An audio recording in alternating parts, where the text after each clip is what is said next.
Sheets of rain slam the cairngorms before dawn, hammering rock like a blacksmith who has mistaken the sky for his anvil.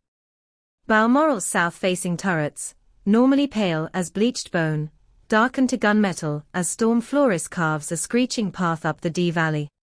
Inside the gatehouse, a lone ranger flips the red, open, sign to closed, and feels the wind snatch at the wooden board with such force it almost tears free.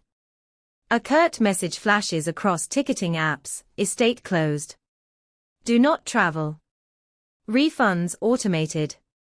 Tour buses already rounding Braemar's hairpin bend grind to a halt. Stunned passengers raise phones toward a horizon dissolving into liquid steel. 1. The castle that never says no, until today. Balmoral survives on a rhythm older than monarchy. Snow melt in April, red stag rut in October, tourists by the coachload all summer. Closing the gates in high season is sacrilege, but amber and yellow warnings splay across Met Office charts like a bruise. Gusts topping 90 miles an hour promise to shred centuries-old cedars, and the Dee, usually a polite silver ribbon, churns brown with mountain runoff. In the butler's pantry, the estate manager flicks through laminated storm protocols dated Arwen 2021, muttering that procedures age faster than weather. Porcelain gifts from Emperor Meiji vanish into foam crates. Velvet ropes disappear from the grand ballroom where paying guests danced last week under crystal chandeliers. Two stable lads hammer extra braces onto loose window shutters while quoting Robbie Burns about winter winds that dull the barnyard. Floris is no mere winter wind. It is a summer cyclone, warmed by an Atlantic 3 degrees hotter than a generation ago, and it has come to write its own verse. 2. A monarch counting raindrops. 15 miles away, at Burke Hall, King Charles paces a drawing room smelling of polished elm and peat smoke. Every pane rattles like teeth. Every gust seems a personal rebuke to decades of climate sermons.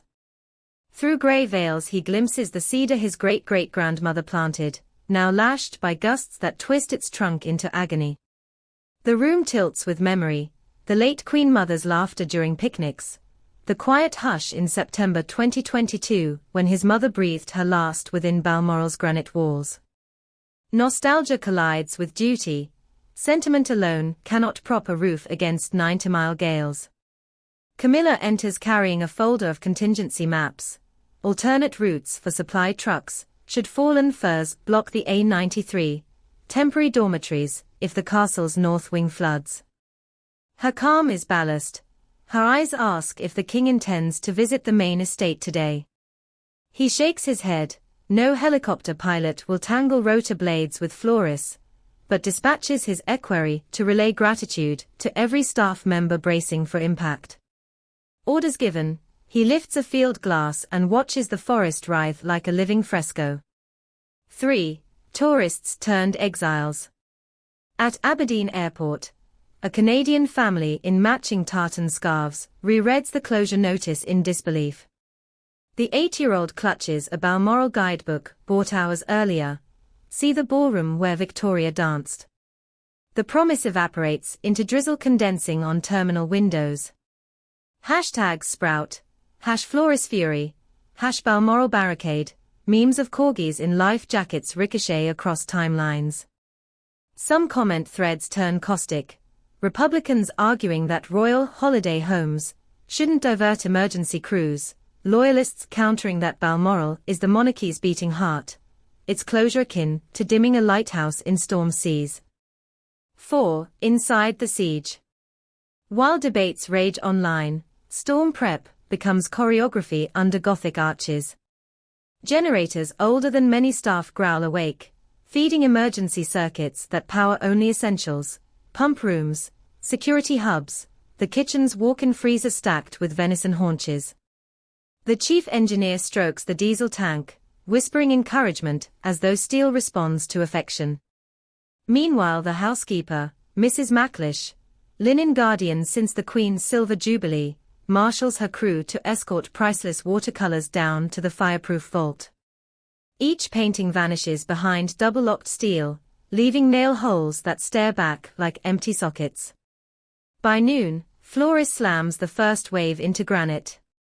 The Queen Mother's cedar moans as branches wrench loose with pistol-shot cracks. A sudden pressure drop pops stained glass panels in the chapel transept. Shards skitter across flagstones like sleet inside holy ground. 2 footmen in crash helmets board the windows, their breaths manifesting in white gusts despite summer's date. Such is the cold lash of wind-whipped fear. 5. The River Dee breaks protocol. Elsewhere on the estate, Gilly's radio frantic updates. The river has escaped its banks near Ballochbuie. Salmon ladders vanish under boiling froth. A lone stag, chest deep in floodwater, bellows beneath swinging cables of a footbridge that now looks like a harp strung by the gods. Rescue crews cannot launch boats, winds shear the surface into lethal chop, so they wait, helpless, until water retreats, or the stag is swept into history. 6. Parliament from afar. In London's sticky heat, morning papers seize the story. One tabloid prints a full-page splash. Balmoral battered, was Queen's favourite castle built to last?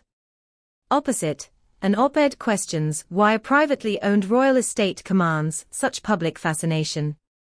Across the aisle, monarchy-friendly pundits retort that Balmoral employs hundreds and anchors Highland tourism. By lunchtime, MPs exchange quips about climate kingship and storm-proof sovereignty. Yet behind jokey soundbites lurks a sobering subtext. If Balmoral can be rattled, what fortress is safe? 7. Midnight in a stone beehive. The barometer plummets at 0.47. Gusts crest 91 miles per hour. Lightning forks illuminate corrugated clouds, twisting above Lochnagar's peak. In Balmoral's library the globe spins unaided. A trick of draughts or, as staff whisper, another cameo by the castle's resident ghosts. A pane in the north wing stairwell shatters, sending an ice-cold zephyr spiraling down marble steps. The night steward nails plywood over the gap, muttering the Lord's Prayer between hammer strikes. Generators hiccup, lights dim to sepia. For 9 breath-held seconds the castle seems to hover between centuries, candle silhouettes flickering over portraits of Hanoverian princes. Then the diesel engine throttles back to full roar, and fluorescents buzz awake. A cheer rises, raw and brief, drowned by the next thunder roll. 8. Dawn of debris and resolve. 5 hours later, sunrise crawls over a battlefield of splintered branches and sodden heather.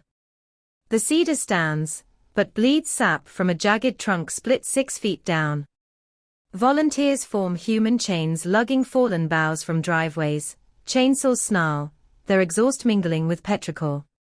Damage tallies begin: 4 smashed windows, 1 collapsed greenhouse roof, 2 antique weather vanes torn free, dozens of trees uprooted. Miraculously, no injuries. The king arrives by Land Rover, convoy limited to 1 vehicle to minimize risk. He steps onto gravel still slick with storm tears and thanks staff by name, groundsmen, kitchen porters, the archivist who slept beside sealed crates to guard art through the night. He pauses before the wounded cedar, lays a bare hand on striated bark, and closes his eyes. Nearby, a stable lad discreetly photographs the moment. The image will later circulate as emblem of duty pressed against nature's fury. 9. Reopening the myth. 2 days later the gates creak open once more. Guided paths loop around cordoned-off arbors where chainsaw crews still sculpt stump ruins. Tourists tread carefully, reverent as pilgrims. In the ballroom, a temporary plaque explains why one mirror bears a new bloom of cracks. Storm Floris, the 4th of August 2025. Visitors snap selfies beside it, eager to capture the flirtation between fragility and grandeur. Itemized repair estimates hit 6 figures, but the storyline is priceless. Balmoral bowed and did not break. Environmental charities seize the teachable moment. News anchors lament that extreme events once rare now gatecrash royal calendars. Charles instructs architects to explore discrete solar shingles and lightning defense mesh. Tradition will consult science, or tradition will fossilize. 10. Legacy after the gale. Weeks later, when he finally retreats to a quiet study, the king rereads weather data, Atlantic temperatures, jet stream anomalies, storm naming records. He pencils a single line beneath the figures, "Granite forgets nothing, neither should we."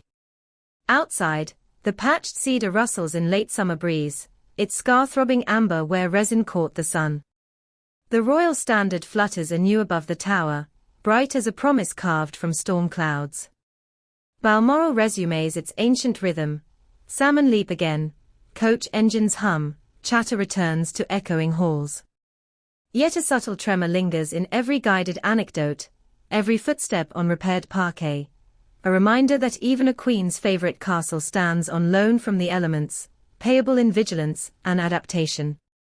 And somewhere in the castle's quietest corridor, a laminated notice, Official Storm Protocol, Rev. Floris, slides into its glass case, already bracing for the next name on the wind.